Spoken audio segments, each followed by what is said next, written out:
चलिए नेक्स्ट देखिए, geometrical isomers इन एलीन्स। Geometrical isomers इन एलीन्स, तो पहले हम जानेंगे एलीन्स क्या होती हैं। एलीन्स लिखिए इसमें, देखो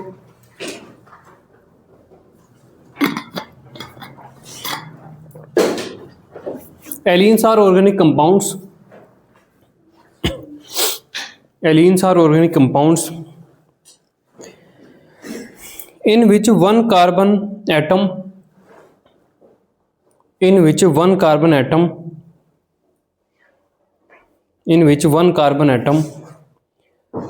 has double bond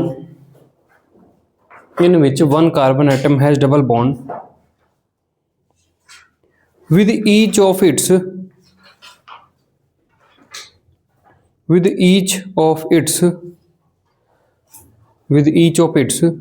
two adjacent carbon atoms, with each of its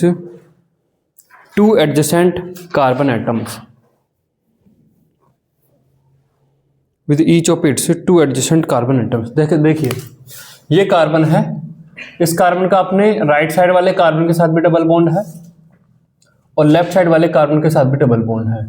तो इस तरीके की अगर आपको कहीं पे कन्फिगरेशन दिखती है तो इन्हें एलीन्स बोला जाता है।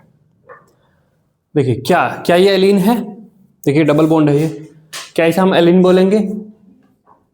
कहाँ है ऐसा इसमें, क्या हम इसे एलीन बोलेंगे? नहीं, ये सिंपल एल्कीन है। क्या हम इसे एलीन बोलेंगे? डबल बॉन्ड है, कार्बन फिर डबल बॉन्ड फिर डबल बॉन्ड, क्या इसे एलीन बोलेंगे? क्या एलीन है? नहीं है, ये एलीन है ना। क्या हम इसे एलीन बोलेंगे? डबल बॉन्ड फिर डबल बॉन्ड फिर डबल बॉन्ड, ये भी एलीन है ना। तो कम से कम दो डबल बॉन्ड एक साथ अगर आपको दिख रहे हैं तो वे आपकी एलीन्स हैं। अब हम जानेंगे एलीन्स के अंदर आपका ज्योमेट्रिकल आइसोमर्स एग्जिस्ट करेगा या नहीं करेगा। तो देखिए इसमें पहला केस, ओड नंबर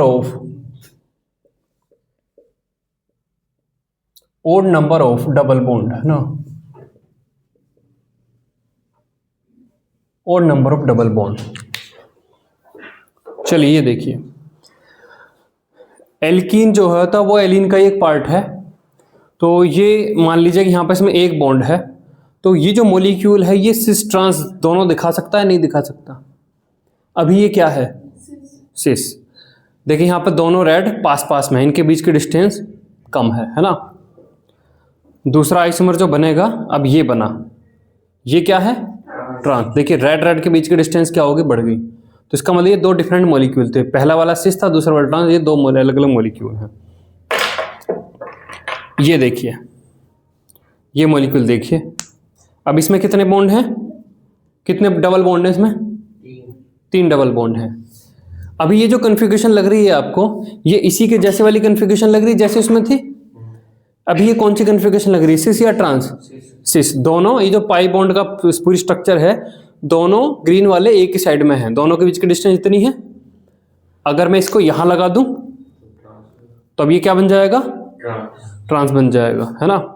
और ये स्ट्रक्चर अगर आप देखो तो प्लेनर है, ये एक ही प्लेन में आ जाएंगे, ये भी प्लेनर है, ये भी प्लेनर है। जिसका मतलब अगर एक बॉन्ड है तब भी सिस ट्रांस एग्जिस्ट करते हैं, तीन बॉन्ड है तब भी सिस ट्रांस आपके एग्जिस्ट करते हैं।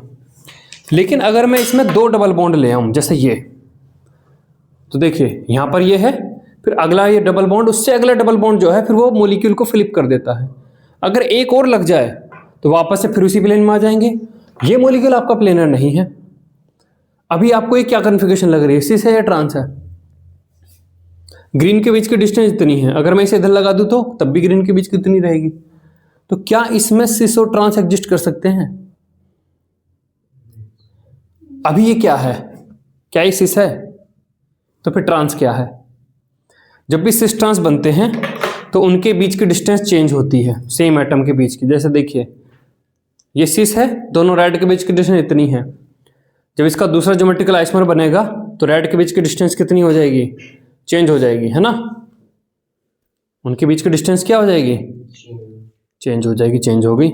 लेकिन यहाँ पर चेंज नहीं होगी, यहाँ पर सिस्टेंस टाइप की चीज़ एग्जिस्ट ही नहीं करेगी। देखिए मान लो ये है, ठीक, ग्रीन के बीच की डिस्टेंस अभी इतनी है, ठीक है, इतनी है, मान लो इस मार्कर पेन के जितनी है ना, इसके जितनी है ना, इसकी जितनी डिस्टेंस है। और ग्रीन को अगर आप इधर लगा दो, ग्रीन को अगर आप इधर लगा दो, तब क्या डिस्टेंस चेंज हो गई? क्या डिस्टेंस चेंज हो गई? नहीं, उतनी है। तो जब even number of double bond हैं तब आपकी सिस्टेंस एग्जिस्ट नहीं कर सकती, क्योंकि ये चारों एटम एक प्लेन में है ही नहीं। ये चारों एटम एक प्लेन में नहीं, तो हम नहीं बोल सकते कि पाई बॉन्ड के एक साइड में या अपोजिट साइड में है। समझ में आया है? यहां पर ये पाई बॉन्ड का जो है सिस्टम, उस पाई बॉन्ड के ये दोनों क्या है? अपोजिट साइड में, एक साइड में, इस वाले मॉलिक्यूल में। हाँ, ग्रीन वाले पाई बॉन्ड के जो ये सिस्टम है, इसके एक साइड में, अपोजिट साइड में। यहां पर पाई बॉन्ड के सिस्टम के एक साइड में, अपोजिट साइड में। कहाँ है साइड?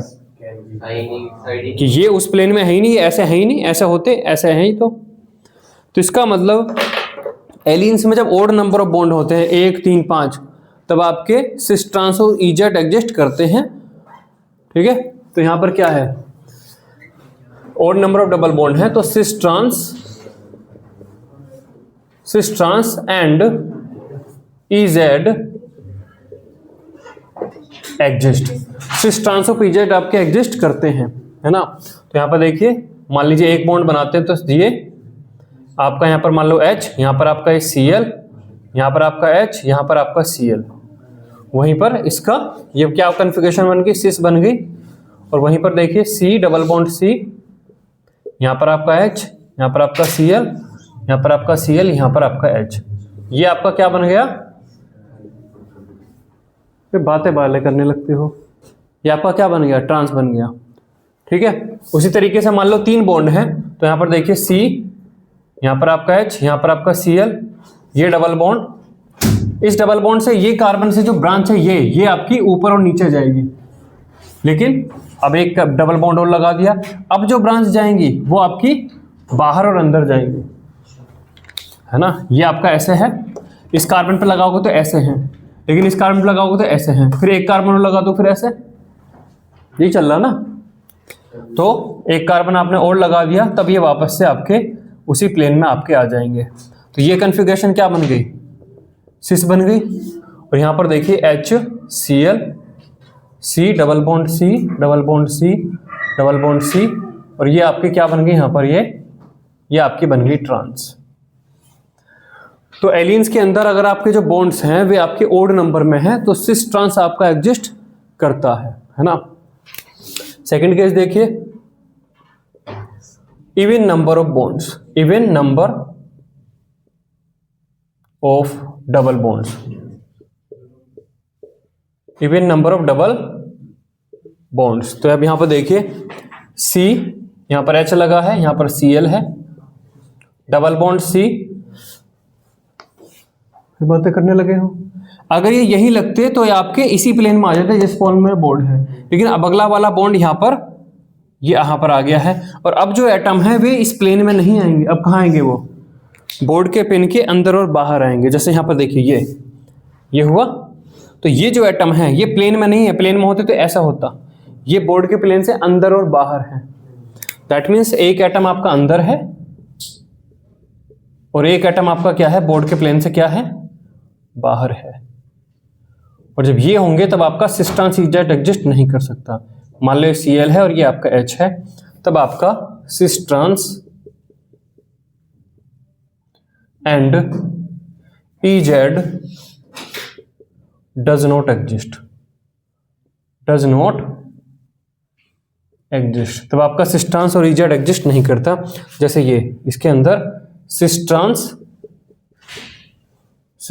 टाइप से नहीं बना सकते, इजेड आप इसमें नहीं बना सकते। ये जो मॉलिक्यूल हम आगे भी पढ़ेंगे, ये मॉलिक्यूल इनएंशियोमर्स बनाते हैं, है ना। दीज एलियंस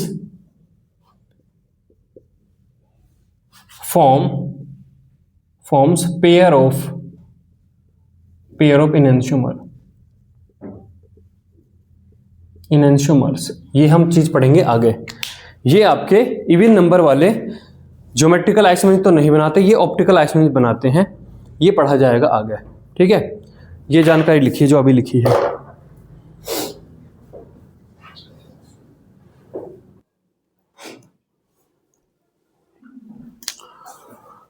ऑर्डिनरी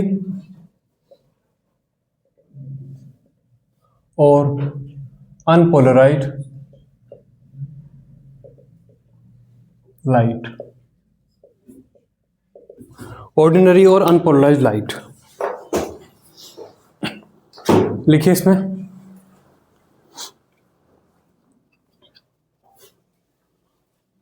ऑर्डिनरी और अनपोलराइज्ड लाइट,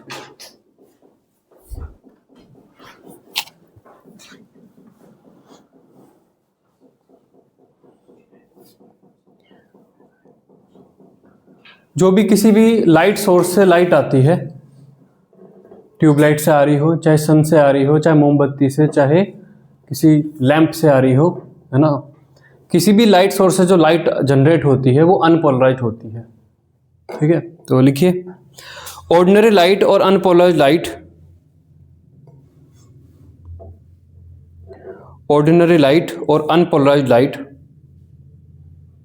मतलब जिसके साथ कुछ भी हमने कोई एक्सपेरिमेंट नहीं किया, जस्ट सिंपल सोर्स से लाइट आ रही है, चाहे मोमबत्ती से आ रही हो, चाहे सन से आ रही हो, वो जो लाइट आ रही है वो नेचुरल अनपोलराइज्ड या ऑर्डिनरी लाइट है। ऑर्डिनरी लाइट और unpolarised light is an electromagnetic wave, is an electromagnetic wave,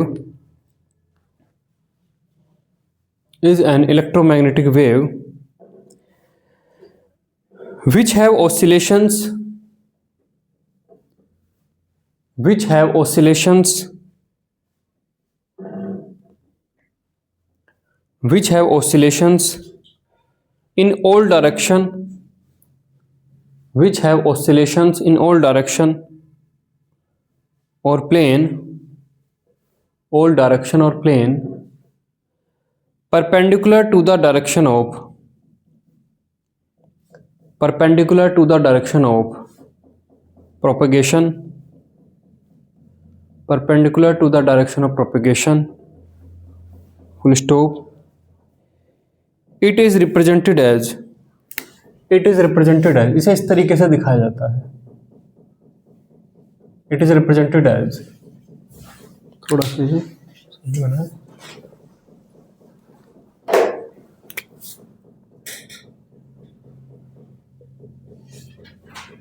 ये एक पर्टिकुलर डायरेक्शन हो गई, ये एक डायरेक्शन हो गई, ये एक डायरेक्शन हो गई, ये एक डायरेक्शन हो गई।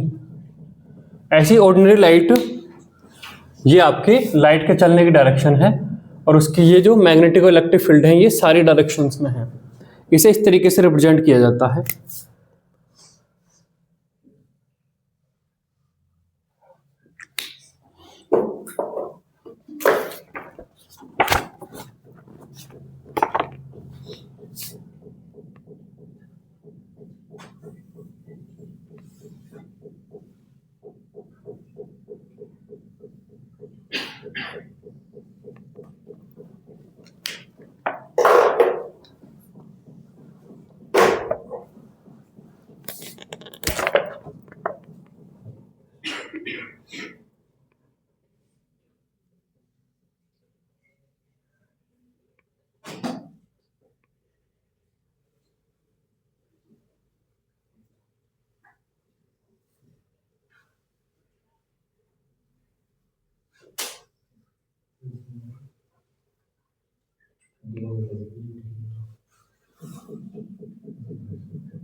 डीएनए होता है ना? नहीं भाई, डीएनए नहीं है।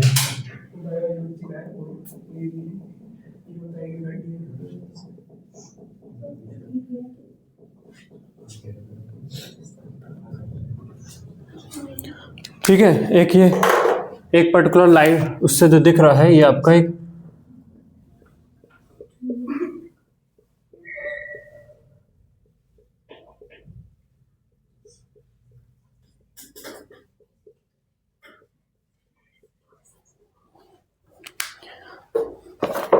ये आपका एक मैग्नेटिक फील्ड है। अगर ये आपका मैग्नेटिक फील्ड है,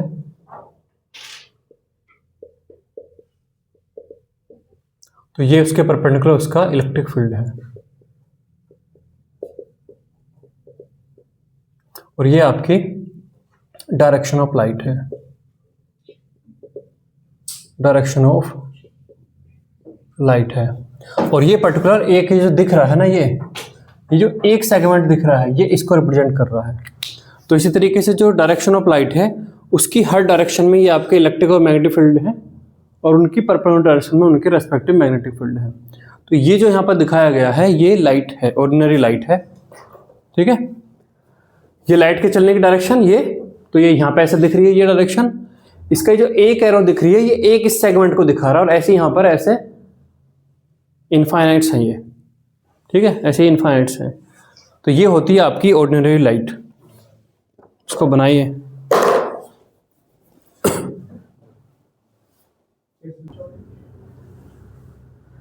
प्लेन पोलराइज्ड लाइट। देखिए आपके पास ये लाइट थी, ऑर्डिनरी लाइट थी, है ना।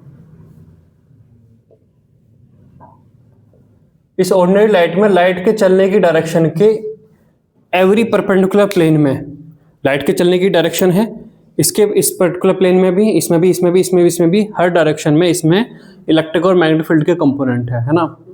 ये आपकी है ऑर्डिनरी लाइट, ऑर्डिनरी लाइट। आप इसे पोलराइजर से गुजारते हैं, ये पोलराइजर का सिंबॉलिक रिप्रेजेंटेशन है ना। इसमें इस तरीके से मान लो ये सिंबॉलिक रिप्रेजेंटेशन है कि एक पर्टिकुलर ही फेज इसमें से निकल पाएगा, ये पोलराइजर है। पोलराइजर में से जब आप इसे पास करोगे तो ये जो लाइट है इसमें एक पर्टिकुलर डायरेक्शन के प्लेन की लाइट तो निकल पाएगी, और बाकी सारी डायरेक्शन की जो प्लेन की जो लाइट है वो आपकी वही रुक जाएगी, है ना। ये लाइट के चलने की डायरेक्शन के हर प्लेन में लाइट है, इसमें इलेक्ट्रिक मैग्नेटिक फील्ड है। जब इसमें से पास करेंगे तो एक प्लेन को छोड़कर बाकी सब यहीं रुक जाएगी और ये पास होगी, ठीक है। और ये जो आपकी बनी है ये है plane polarised light, plane polarised light, और इसे PPL, इसे PPL बोला जाता है, ठीक है। लिखिए इसमें, plane polarised light is a light, plane polarised light is a light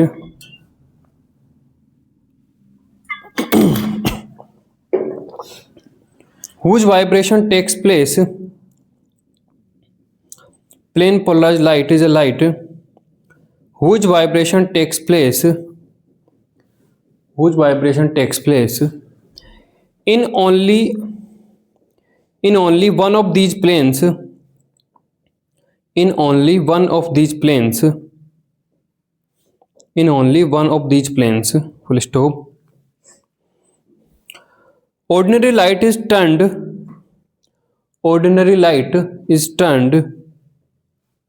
into plane polarized light, ordinary light is turned into plane polarized light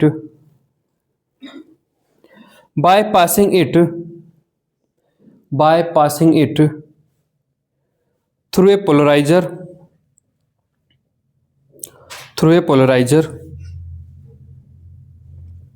made of Nicol prism, NiCOL, capital में लिखना NiCOL, Nicol prism, made of NiCOL prism, Nicol prism, है ना, Nicol prism, full stop, ठीक है। Polariser Nicol prism का बना होता है। टोटल इंटरनल रिफ्लेक्शन पढ़ लिया क्या? टोटल इंटरनल रिफ्लेक्शन, TIR, ठीक है, रवि नहीं पढ़ा कैम फिजिक्स में, अच्छा ठीक है। नेक्स्ट है ऑप्टिकली एक्टिव सब्सटेंस, बन गए ऑप्टिकली एक्टिव सब्सटेंस।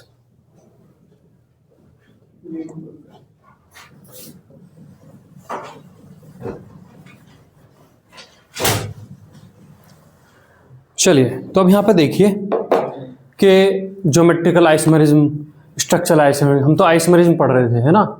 आइसोमेरिज्म पढ़ते पढ़ते हम ये फिजिक्स के टॉपिक लाइट पे क्यों आ गए, है ना। ये लाइट का जो टॉपिक है कि भाई इलेक्ट्रोमैग्नेटिक वेव है, पोलराइज जा रही है, तो फिजिक्स जैसा टॉपिक लगता है ना, तो हम इस पे क्यों आ गए। हाँ, क्यों आए, यही तो पूछना है, क्यों आ गए हम इस पे। ये दो मॉलिक्यूल हैं, क्या ये दोनों मॉलिक्यूल सेम हैं? ये जो दोनों मॉलिक्यूल हैं दिख रहे हैं, ये हैं मॉलिक्यूल दिख रहे हैं दोनों? कोई बात, अब दिख जाएगा। कहाँ गया ये दोनों मॉलिक्यूल दिख रहे हैं? Yes sir. क्या ये दोनों मॉलिक्यूल सेम है, एक ही मॉलिक्यूल है ये, या अलग अलग है ये?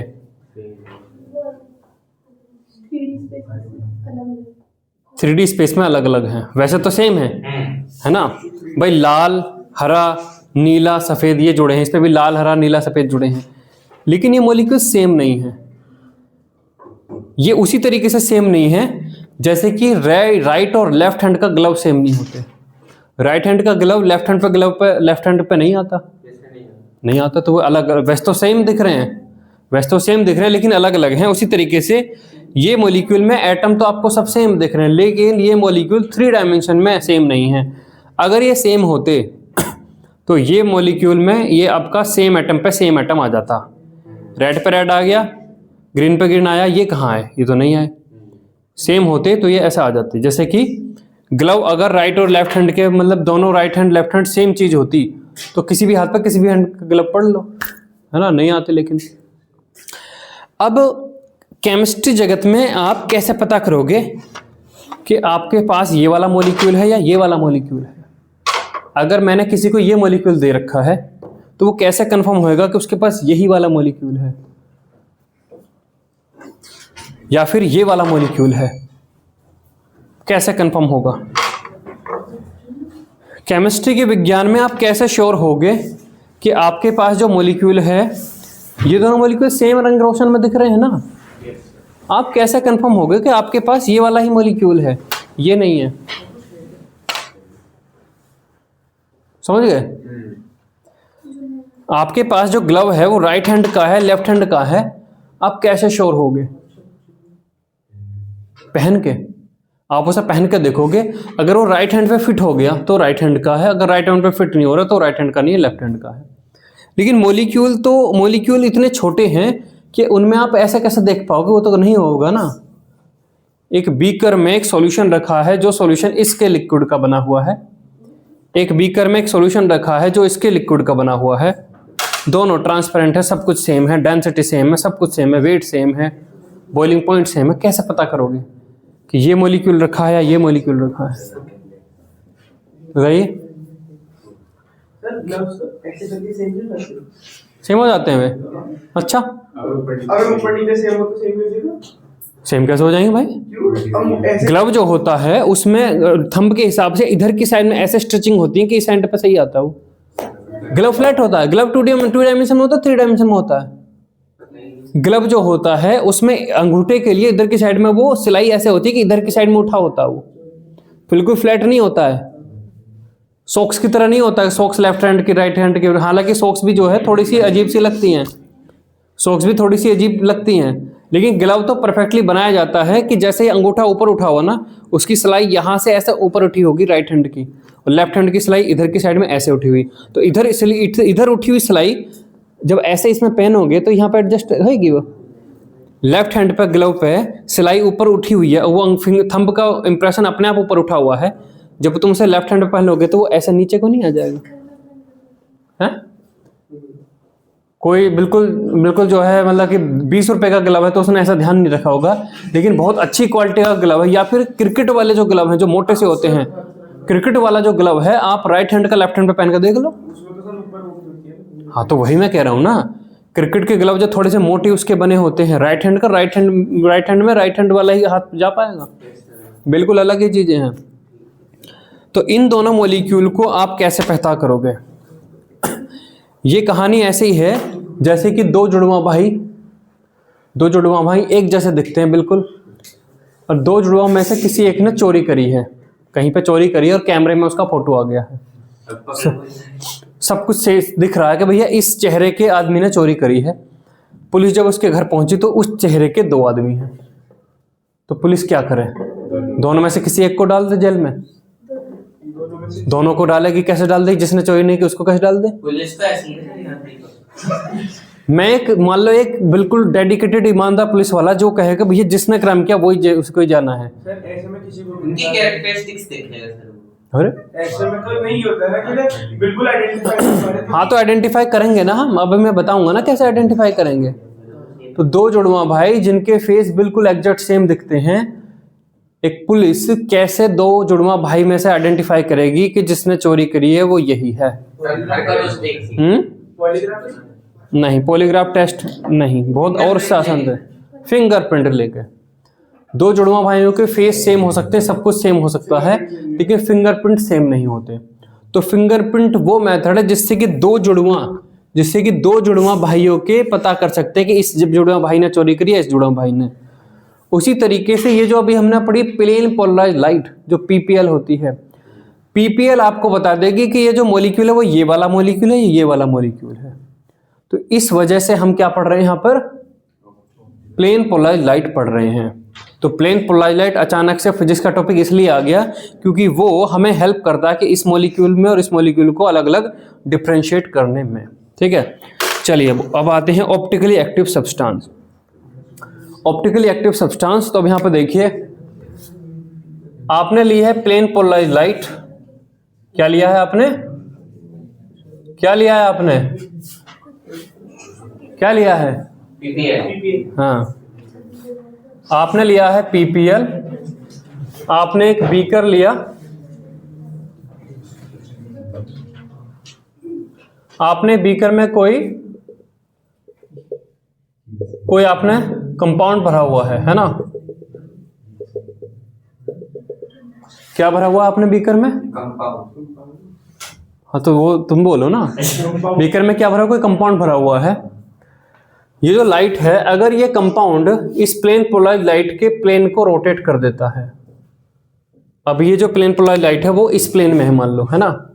इस प्लेन में है, ये तो डायरेक्शन लाइट है, इस प्लेन में उसका इलेक्ट्रिक फील्ड है ना? वो लाइट जो है इससे पास हो रही है और इससे पास होने पे अगर वो उसका प्लेन घूम जाए, या तो ऐसे घूम जाए, ऐसे घूम गया अगर, तो मेरी दृष्टि से अगर दृष्टि देखो तो किस डायरेक्शन में घूमा? Clockwise, anti clockwise? क्लॉकवाइज। और अगर वो ऐसे घूम गया, एंटी क्लॉकवाइज, है ना? तो अगर ये सब्सटेंस इस पीपीएल को किसी भी एक डायरेक्शन में घुमा दे, क्लॉकवाइज या एंटी क्लॉकवाइज, मान लो हमने यहाँ पर ये क्या घुमा दिया? क्लॉकवाइज घुमा दिया, और इधर एक लगा रहता है क्या मीटर? इधर एक रहता है आपका पोलरीमीटर, है ना? सिंबॉलिक रिप्रेजेंटेशन है ये, है ना? ये क्या है? पोलरीमीटर। क्या है ये? पोलरीमीटर। तो ये आपका वो प्लेन था, यहाँ पे मैं डैश से लाइन खींच देता हूँ, ये आपका एक प्लेन था और इसने इसको रोटेट कर दिया है। तो अगर कोई सब्सटेंस है जो प्लेन पोलराइज लाइट को रोटेट कर सकता है, क्लॉकवाइज या एंटी क्लॉकवाइज उससे मतलब नहीं, उस सब्सटेंस को बोला जाएगा कि ये ऑप्टिकली एक्टिव है। क्या बोला जाएगा? ऑप्टिकली एक्टिव है। तो लिखिए डेफिनेशन, फिर ये बनाइएगा। N optically active substance is one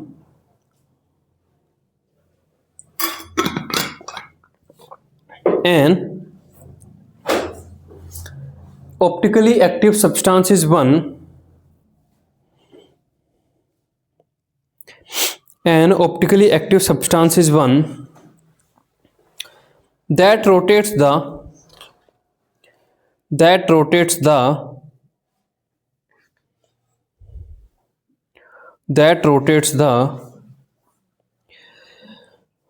plane of polarized light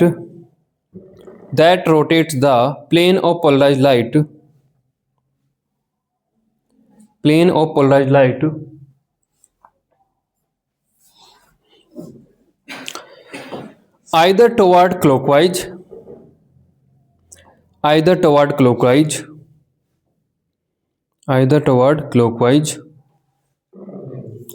or anti-clockwise full stop। ठीक है। The rotation of plane of polarised light the rotation of plane of polarised light, the rotation of plane of polarised light is measured using polarimeter, is measured using polarimeter। ठीक है, ये बनाइए।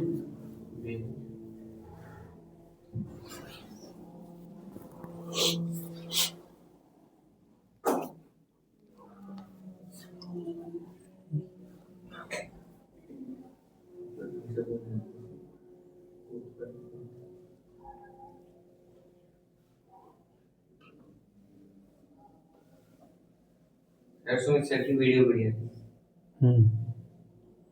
तुमने फैलाई कहीं नहीं? डिजिटल लाइट तो कर दिया। लाइट से चलती है तुमने फैलाई क्या? तेरा भी लगा रहा है स्टेटस स्टोरी स्टोरी का स्टोरी लगा दी मैंने। हाँ किसी के बारे में नहीं तो ठीक है चलो। संकल्प प्रीमियर, संकल्प जीनियस लीक हो रही है। सर यो पैसा ही पैसा है। नहीं, नहीं कक्षा 10 का क्या 11,000 रुपए मिले किसमें? First prize. क्लास 10 का स्टूडेंट, पैसा ही पैसा, पैसा ही पैसा होगा, है ना? सर इस बार तो 4,000 5,000 3,000। देख पहला प्राइज मिला 11,000 प्लस है कितना मिला तो ये कब हुआ? चलिए, स्पेसिफिक रोटेशन।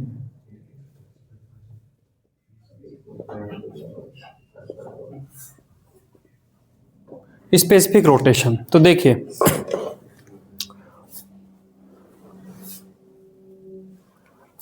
मान लीजिए हमने प्लेन पोलराइज्ड लाइट ली है।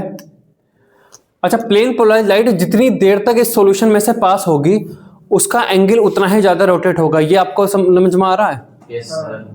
जितनी ज्यादा देर तक इंटरेक्शन में रहेगी इसके, उतना ही ज्यादा, है ना? मतलब कोई जो सीधा बच्चा है और वो कुछ आवारा लड़कों में रहने लगा, तो जितनी ज्यादा देर रहेगा उतना ही ज्यादा बिगड़ेगा वो। Correct sir.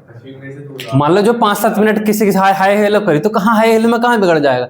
लेकिन अगर पूरे दिन घूम रहा है, आवारागर्दी कर रहा है, शाम तक आ रहा, सुबह का गया वो शाम तक, तो खूब अच्छे से ज्यादा बिगड़ेगा। तो ये जो प्लेन पोलराइज्ड लाइट है, सीधा बच्चा, ये जितनी देर इसके संपर्क में रहेगा उतना ही ज्यादा वो बिगड़ेगा। तो इसका मतलब यहाँ पर ये जो कितनी देर तक इस सॉल्यूशन में से पास होता है, मतलब सॉल्यूशन की जो लेंथ है उस पर डिपेंड करेगा कि ये कितना घूमेगा। वहीं साथ साथ ये सॉल्यूशन जितना ज्यादा कंसंट्रेटेड है, वे बदमाश बच्चे जितनी ज्यादा कंसंट्रेटेड है मतलब बदमाशी करने में, उस पर भी डिपेंड करेगा। कुछ तो थोड़ी बहुत बदमाशी है ना। और यहाँ पर क्या है, फिर यहाँ पर कंसंट्रेशन C, इस पर भी डिपेंड करेगा। और इस सब के बाद आएगा कि ये लाइट कितने डिग्री से रोटेट हुई है ना? थीटा डिग्री से आपकी रोटेट हुई है। अब यहाँ पे एक टर्म आती है स्पेसिफिक रोटेशन, है ना? अब यहाँ पे आती है स्पेसिफिक रोटेशन। स्पेसिफिक रोटेशन जिसे रिप्रेजेंट किया जाता है अल्फा से। अल्फा आपका स्पेसिफिक रोटेशन, अल्फा, और यहां पर लैम्डा, और यहां पर आपका ये टी क्या है, उस पर्टिकुलर टेम्परेचर पे, यूजुअली 25 डिग्री सेंटीग्रेड पर। और लैम्डा क्या है, ये जो पीपीएल यूज की है, ये पीपीएल किस वेवलेंथ की लाइट थी। ये सब सिंबॉलिक है, इनकी ज्यादा आपको जरूरत नहीं है। तो ये आपका फाइनली बनता है equals to theta divide by L into C. That means ये स्पेसिफिक रोटेशन है। अगर आप थीटा जानना चाहते हो तो थीटा आपका क्या आएगा, थीटा आपका आएगा, देखिए अल्फा इंटू एल इंटू सी, आपका ये आ जाएगा। ठीक है, आपका ये आ जाएगा। अब हम जानेंगे कि ये क्या है। अल्फा टी एट लैम्डा क्या है, थीटा क्या है, एल क्या है, और आपका सी क्या है। समझ गए? एक प्लेन पोलराइज्ड लाइट हमने ली, उसे ऑप्टिकली एक्टिव सब्सटेंस के अंदर से पास कर रहे हैं। तो ये जितना थीटा डिग्री घूम कर निकलेगा, जितना बिगड़ कर निकलेगा, वो डिपेंड करता है कि कितनी देर तक सॉल्यूशन में से पास हुआ। वो डिपेंड करता है कि सॉल्यूशन कितना ज्यादा कंसंट्रेटेड था। सॉल्यूशन अगर बहुत डाइल्यूटेड है तो कम फर्क पड़ेगा, ज्यादा डाइल्यूटेड ज्यादा फर्क पड़ेगा, और इसका अपना एक स्पेसिफिक रोटेशन है उसके भी प्रोपोर्शनल रहेगा। तो थीटा डिपेंड करेगा कि अल्फा क्या है, एल क्या है और सी क्या है। तो थीटा फाइनली इस फॉर्मूले से आता है, जहां पर अल्फा को लिखेंगे ये क्या होता है, थीटा को लिखेंगे, एल को लिखेंगे, सी को लिखेंगे। ये डायग्राम बनाइए दोबारा से और फिर ये फाइनली हम लिखेंगे।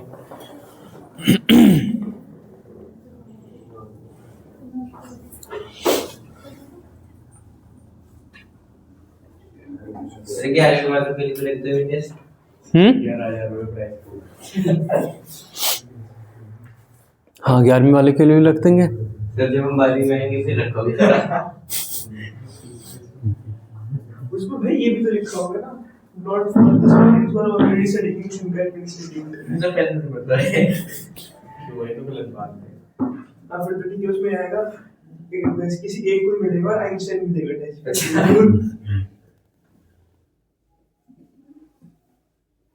आइंस्टीन है था भाई। 1000 से कम रैंक आने पर 1 लाख रुपए इनाम। तो मतलब जेई में जेई मेन में ले आओ, एडवांस में ले आओ। इतनी तो 30 हाँ तो 1 लाख रुपए का इनाम। लाइए मैं लिख के दे दूं, मैं लिख के साइन करके दे दूं। 1000 से कम अंडर 1000 रैंक लाने पर 1 लाख रुपए की इनाम राशि। अच्छा और मतलब क्या? और मतलब क्या? अंडर 100 रैंक लाने पर 10 लाख रुपए की इनाम राशि। 100 अंडर 100 रैंक लाने पर अगर अंडर 100 रैंक आएगी ना तो नहीं, सेम नीट में भी वही, इसमें भी वही। लिख लीजिए, नोट कर लीजिए इसको। अंडर 1000 रैंक लाने पर 1 लाख रुपए की इनाम राशि संकल्प द्वारा दी जाएगी। वैलिड फॉर ये हाँ हाँ सबके लिए, नहीं जो अब 12th वाले बच्चे दे रहे हैं। हाँ हाँ उनके लिए भी, हाँ हाँ हाँ उनके लिए भी। ये तो सर आप इसकी भी स्टोरी लगाओ ना। हाँ लगाएंगे लगाएंगे। ये सही जनरल चीज है। बच्चों की लाइन लेते हैं यहाँ से, बस ये बात है। अरे पर भाई तू ये देख, अगर कोई बच्चा अंडर 1000 रैंक यहाँ से पढ़ के लाएगा तो 1 लाख की जगह बच्चे भी कितने सारे आएंगे, पूरा मुजफ्फरनगर फिर यही पड़ेगा। ये भी तो देखो, ये भी तो देखो, बिजनेस आइडिया। It's business. चलिए लिखिए यहाँ पर, इसको लिखिए, क्या है ये, अल्फा लैम्डा टी, ये लिखिए क्या है ये,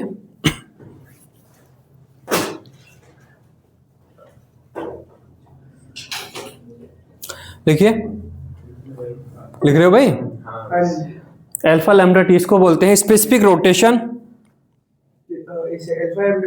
हाँ alpha lambda T specific rotation, specific rotation at temperature T, specific rotation at temperature T, bracket में लिखिए usually in degree centigrade, and wavelength bracket में लिखिए lambda of light use, and wavelength lambda of light use, है ना। तो alpha depend कर जाता है कि आपने लाइट कौन सी यूज करी, है ना। अल्फा डिपेंड करता है कि आपने 500 नैनोमीटर की करी, 400 की करी, तो थीटा बदल सकता है, और किस टेम्परेचर पर। तो इसलिए अल्फा दैट पर्टिकुलर लैम्डा और दैट पर्टिकुलर टी, है ना। यूजुअली सोडियम की जो डी लाइन है, सोडियम जो पहले जो स्ट्रीट लाइट रहती थी उसमें सोडियम बल्ब रहते थे ना, जो पीली रंग की रोशनी देते थे, याद है कुछ? सड़कों पे जो लाइट रहती थी वो पहले पीले रंग की रहती थी, उसमें सोडियम की वेपर्स यूज की जाती है, इसमें सोडियम की डी लाइन उसे बोलते हैं, और वो डी लाइन रहती है पीले कलर की, जिसकी फ्रीक्वेंसी रहती है 589 नैनोमीटर, है ना। तो यूजुअली इसमें लैम्डा की जगह यहाँ पर डी भी लिखा रहता है ना। यहाँ पर यूजुअली कई बार ये जो है इसे अल्फा डी टी ऐसा लिखा रहता है। ये डी लाइन ऑफ सोडियम है, क्या है ये? D line of sodium, D line of sodium है, जो कि 589 नैनोमीटर की येलो लाइट होती है ना। तो लैम्डा की जगह कई बार ये डी लिखा रहता है, ठीक है। नेक्स्ट लिखिए थीटा। थीटा क्या है? रोटेशन है कि भाई कितने डिग्री ये घूमा, तो लिखिए observed rotation in degree. Theta क्या है आपका? Observe rotation in degree. L, L क्या है? लेंथ, लेंथ ऑफ पाथ, कितनी देर तक ये सॉल्यूशन में से पास हुआ, लेंथ ऑफ पाथ। ये किस में रहेगा?